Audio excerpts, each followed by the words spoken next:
All right, hello everybody. Welcome to our Friday Bible study. As we're going through the parables, of course, we're going to continue our study of the parables this morning. We have a number of announcements that I will get to at the end of the video.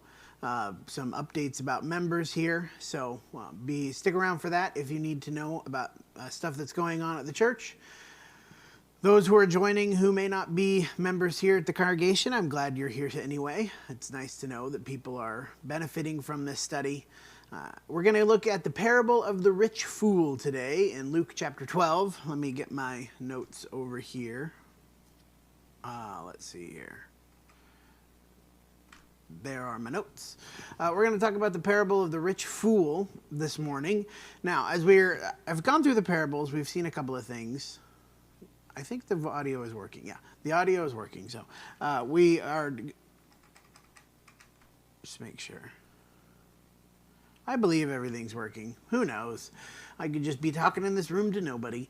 A lot of the parables you will have noticed as we've gone through this, a lot of the parables are direct sort of answers or stories that Jesus told in direct response to a question or a thought, or something that somebody said in his teaching. Of course, he's dealing with a lot of different kinds of people. He's dealing with sort of the quote-unquote lay people, the everyday, ordinary person. He's dealing with the religious elite. He's dealing with everybody in between. He's dealing with rich people and poor people and all sorts of people that he's dealing with on the earth. And they'll say something, or they'll ask him a question, or something will happen, and that'll prompt a parable, right? It'll prompt a story from Jesus that is designed to illuminate what happened or the question that was asked. That's the point of the parables. They are stories that teach or illuminate some aspect of spiritual truth, and usually in response to a direct question. We're going to see that today as we're going to talk in Luke chapter 12 this morning. About the parable of the rich fool, as it is labeled. I'm just using the labels off the headings in your Bibles. You could name this a different parable if you wanted. But that's the heading in Bibles that I'm using, and if you look at the parable list. So, Luke chapter 12, let's read the intro to this. Luke chapter 12, 13 through 15. Ooh, man. Luke 12, 13 through 15. Someone in the crowd said to him, "Teacher," and it's interesting here. He's not really a question so much as a statement. "Teacher, tell my brother to divide the inheritance with me." But he said to him, "Man, whom..." And again, I just really wish we had inflection in the Bible. Because there's a number of different ways this could go, right? You think about this statement, "Man, who made me a judge over you?"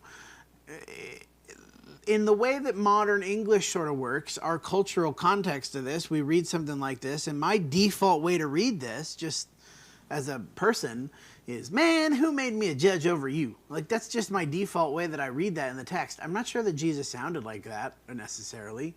We'll talk about this in a minute. He does use this sort of phrasing in other places, but we'll keep reading. Actually, I'll start over. Someone in the crowd said to him, "Teacher, tell my brother to divide the inheritance with me." But he said to him, "Man, who made me a judge or arbitrator over you?" And he said to them, "Take care and be on your guard against all covetousness, for one's life does not consist in the abundance of his possessions." It's interesting, right?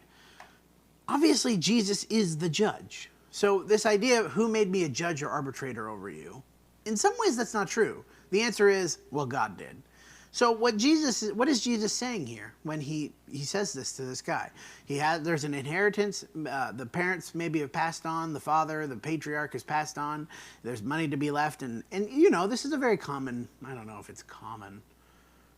It's a very human struggle, isn't it?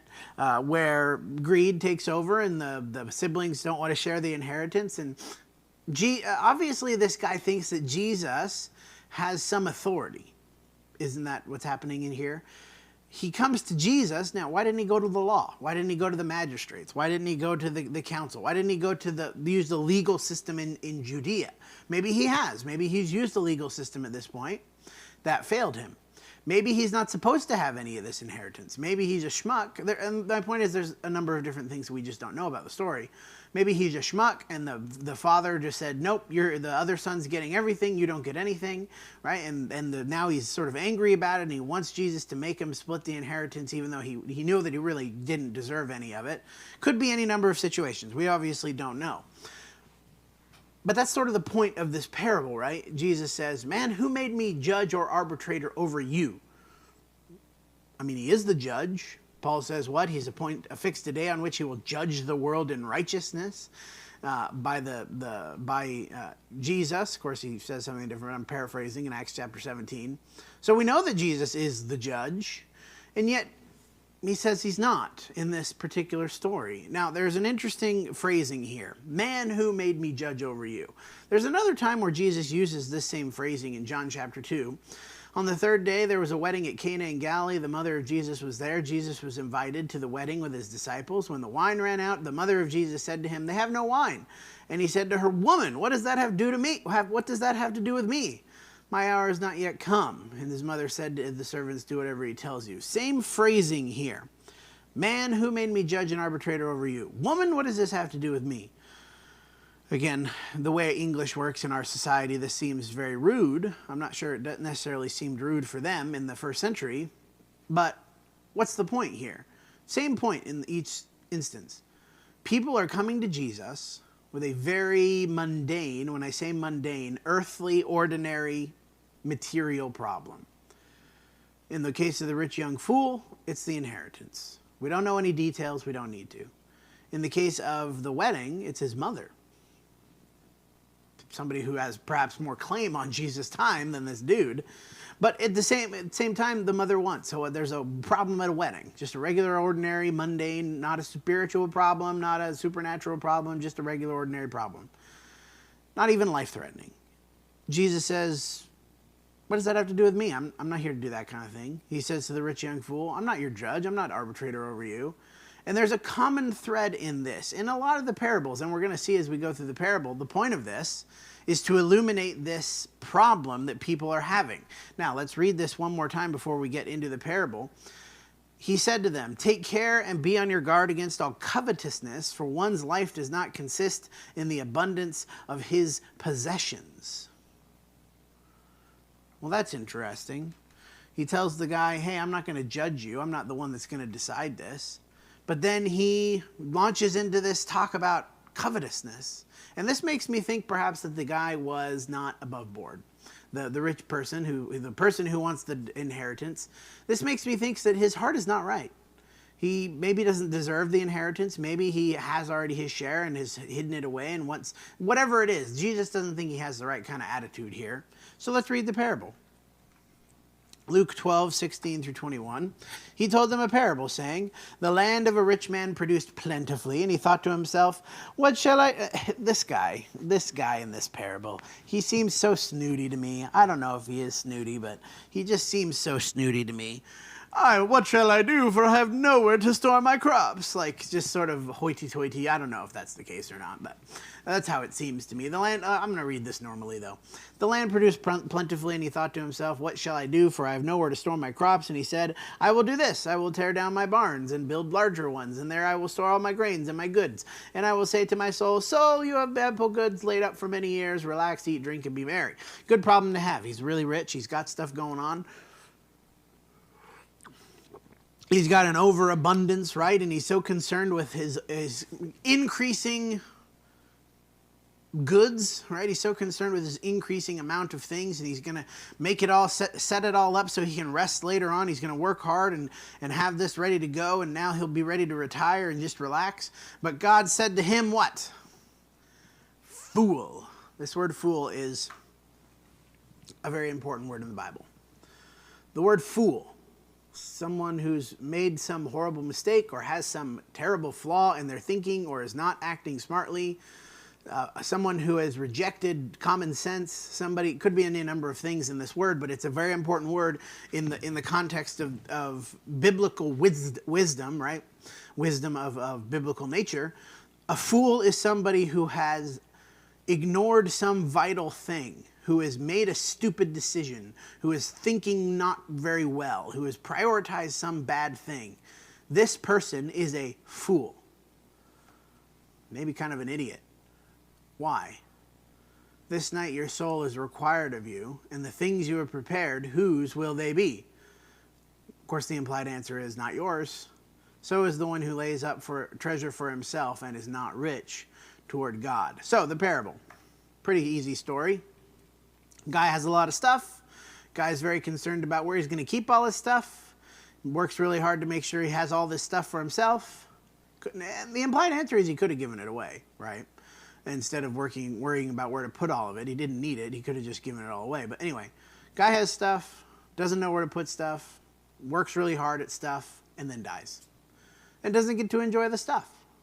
Now, this is a very common theme in Ecclesiastes. You'll note, if you're familiar with Ecclesiastes, you can see the common themes throughout this book here as this parable. Of course, Jesus is kind of summing up Ecclesiastes in like one paragraph. Masterful stroke of interpretation, right? What's the point of the parable? Especially as we think about the statement or the situation that gave rise to the parable, what do we see here? The point, the purpose of this parable, the teaching of this parable, is to highlight a contrast in the way that we think about the world. What are you prioritizing? What are we prioritizing? And let's go back to the beginning of this, the statement that he says before he launches into the parable. Oops, wrong one. And take care and be on your guard against all covetousness, for one's life does not consist in the abundance of his possessions. Jesus makes this point against this guy who, presumably, this guy is too concerned with the physical. He's too concerned with the inheritance. He's too concerned with the stuff that he's going to get, whatever it happens to be. We don't know how much money it was. But he's more concerned about that than he is about Jesus as a spiritual teacher. He wants Jesus' authority in physical matters, right? To bless him in some way. And I think we see this, oh man, we see this so much today. This is not a new problem. People come to Jesus for physical things. Any number of things. The prosperity gospel is essentially based on this idea. That you're going to come to Jesus, the ruler of all, creator and savior. He's going to abundantly physically bless you. He's going to give you everything that your heart desires. He's going to be the one that blesses you in all those ways. And Jesus' point is, whoa, now here. Life is not about possessions. Do not be covetous. Be on guard in your heart about how you're thinking about the world. And then this parable. The parable makes the point how. You're going to die, and what's going to happen to all your stuff? We work so hard to accumulate and to get and to have abundance and more. And to be clear, there's a difference here in the parable between abundance and necessity, right? In fact, in Luke chapter 12, the next section of the text is, do not be anxious for anything, the idea of necessities that God provides for us. But especially in our day and age, a land of excess. Dad and I were talking about this yesterday, thinking about the used car market. He bought a used truck yesterday. And he was talking to several dealers. He was shopping around, and he was thinking that the used truck market, man, these trucks are so expensive. And so he was asking around and talking about trucks with various dealers. You may think to yourself, what's the point of the story? There's a point. And all the dealers were saying, we don't have enough in stock. Nobody's buying, too many people are buying used cars. And so we were thinking about it. It's probably not that too many people are buying used cars so much as people are not buying new cars and selling their old cars. They're just keeping their cars. And the point of that is the underpinnings of our society, really the underpinning of our entire economy, is excess. Built on excess. Buying things you don't need. How much stuff do you have that you don't need? Just look around your house right now. How much stuff do you not need in that house? Not that you shouldn't have it, but what does Jesus say? Life does not consist of the abundance of possessions. And so the parable, at the end of the parable here, let's put the parable back up there. What did he say at the end? The one who lays up treasure for himself and is not rich toward God will be like what? This guy who dies and doesn't get to have any benefit of it, doesn't get to enjoy the stuff. And at the end of the day, because he wasn't laying up for himself treasures in heaven, treasures in God's sight, when he dies and he faces judgment, and the word judge is important in this text because he says, who made me judge and arbitrator over you? He is going to judge in the last day. But it's not going to be about this physical stuff. It's not going to be property disputes. It's not going to be stuff about inheritance. It's going to be your eternal destination based on your spiritual treasure, right? So when Jesus says, I'm not judge over you, it's not that he's not judge at all. He's not judge over this physical stuff. And this physical stuff, the abundance of physical possessions, the abundance of material wealth, that's not what the kingdom is about. So when we make that our priority, we make that what we care about the most, we become like this fool, this idiot, this person who made a stupid decision, this person who ignored common sense, this person who did not have the right way of thinking. We become like him when we prioritize physical, material stuff because you're going to die and I'm going to die. And in the end, what will it matter? We're going to talk about this text on Sunday a bit in the sermon. We're going to continue in Mark. We're going to look at Matthew's version of this now. Matthew 16:26-27. For what will it profit a man if he gains the whole world and forfeits his soul? The answer, of course, what's the implied answer? Nothing. What will a man give in return for his soul? That guy who had those barns and had to build new things, how much stuff do you think he would have given away for his soul if he had known? For the Son of Man is going to come with angels in glory of his Father, and then he will repay each person according to what he has done. Man, who made me judge and arbitrator over you? The answer is the Father. But again, not in material possessions. He's going to repay what? Each person according to what he has done. It's not a judge over physical things. It's a judge over your spiritual journey. Your abundance, not of material possessions, but your abundance of good works. Your abundance of faith, your abundance of generosity, your abundance of love. That is what is going to be the crux of this judgment, this arbitration between us and God. Jesus as the mediator and the arbitrator of that. So when you think about your situation, maybe you're like the rich fool. I don't know. Maybe you're like this guy who just can't help but think about material things all the time. I don't know. But I would really strongly encourage us as we've read this parable, we think about what Jesus is saying, just take a few minutes this morning after this video or whenever you watch this, after you watch this, just take a little bit of time to think about your possessions, how much of that is in abundance, how much of that you don't need, and think about how much you think about those things versus thinking about an abundance of good works and faith and love and generosity. Just compare the two.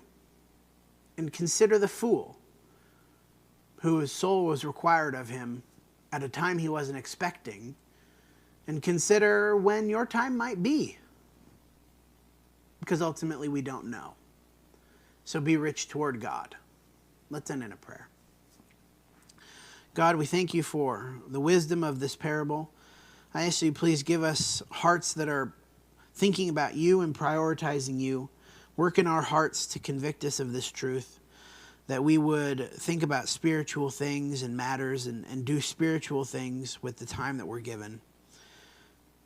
I do ask you to be with those who do not have even what they need, that those with abundance would be generous and share so that we all might have what we need. As we think about Jesus' promise not to be anxious, because God cares for us. We know that you do. We know that you are watching over us.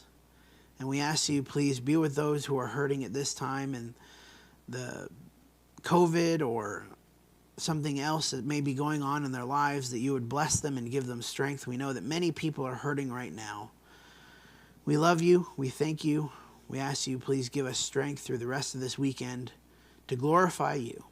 In Jesus' name, amen. Okay. That's the end of the lesson. I do have a couple of announcements. 2 announcements. Well, anyway. One, of course, is if you are on the text thread or you get the calls from the church, you'll know that Doug Harmon passed away. Not unexpectedly. But Donna, of course, her kids are here. She's surrounded by family. You know, you could always call or encourage or do something if you want to be encouraging to Donna. I do not know the arrangements for Doug's service. We will let you know when that is. But just be praying for Donna and be encouraging to their family as you can at this time. Again, I'll let everybody know when the service is for Doug. So be praying for that family. I did feel like there was one other announcement that I cannot remember. I don't know. It's gone. So if I think of it, I'll send out a different column also. Be praying for the Harmon clan, their whole family. Be encouraging to them as you can in the loss of Doug. And I think that's it. Of course, it's a bit of a downer, but very apt as we think about the parable. I do have confidence that Doug had laid up treasures toward God. So there is some measure of comfort in that, if that not dulls the sadness, of course. So I'll be praying for them. And I think that's it for today. Thank you for being here. And I hope you have a good rest of your Friday. And hope you have a good Labor Day weekend. So have a good weekend. God bless.